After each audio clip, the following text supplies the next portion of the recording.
Jonas. Unang kabanata. Hindi sumunod si Jonas sa Panginoon. Nagsalita ang Panginoon kay Jonas na anak ni Amitay.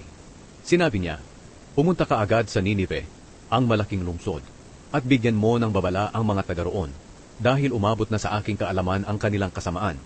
Pero tumakas agad sa Panginoon si Jonas, at nagpa siyang pumunta sa Tarshish.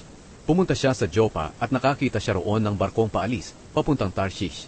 Kaya nagbayad siya ng pamasahe at sumakay sa barko kasama ng mga tripulante at ng iba pang mga pasahero upang tumakas sa Panginoon.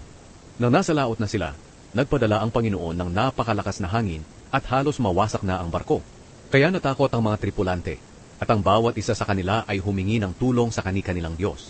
Itinapon nila ang kanilang mga kargamento sa dagat para gumaan ang barko.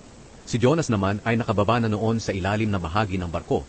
Humiga siya at nakatulog ng mahimbing.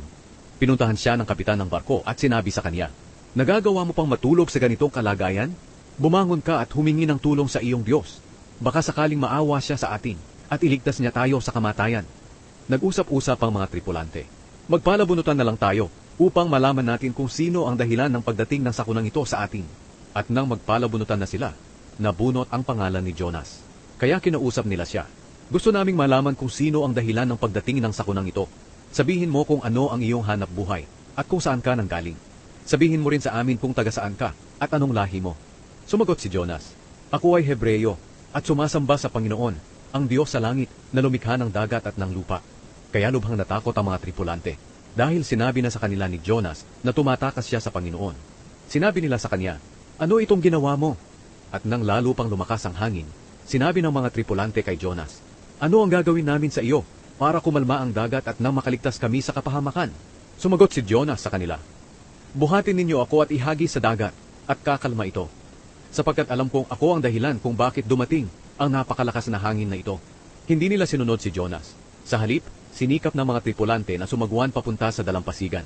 Pero nahirapan sila dahil lalo pang lumakas ang hangin. Kaya tumawag sila sa Panginoon. Sinabi nila, "O Panginoon, nakikiusap po kami sa inyo. Huwag niyo kaming sala. Pero alam po namin na ang mga nangyayaring ito ay ayon sa inyong kalooban." Kaya binuhat nila si Jonas at inihagi sa nagngangalit na dagat at kumalma nga ito. Dahil sa pangyayaring ito, nagkaroon ng malaking paggalang ang mga tao sa Panginoon. Kaya naghandog sila at nangakong ipagpapatuloy ang paglilingkod at paghahandog sa Kanya. Samantala, nagpadala ang Panginoon ng isang malaking isda para lunukin si Jonas. 3 araw at 3 gabi siya sa tiyan ng isda.